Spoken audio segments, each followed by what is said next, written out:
কোনটাছি ক?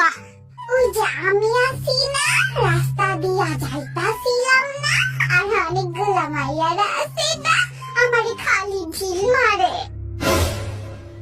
তোর মাইয়ারা ঢিল মারবো কে? তুমি বুঝো না, তোমার ছেলে অনেক বেশি হ্যান্ডসাম। আইসে জিনা চেহারা আবার নাম রাখছে পেয়ারা। আমি কিন্তু সুন্দর আছি, খালি তুই চাইয়া দেখো। ঘোড়ার ডিম আর সস বান্দরের মতো চেহারা তোর। তোর তো কুকি বেশি সুন্দর, কই ওরে তো ঢিল মারে না মাইয়ারা? মারে মারে, ওরে জিগাও তুমি। আই কুকি তোর মাইয়ার ঢিল মারে? আরে হ খাওয়া মুনিয়ার কইও না, বদরা দিলে তো খালি ঢিল মারে আর আমারে পাথর ছুঁইরা মারে। ও কি কস? সবে দেই কোন মাইয়া এটা করে? আই মে তুমি আমার পোলা গোপে ঢিল মারো কেন? হ্যাঁ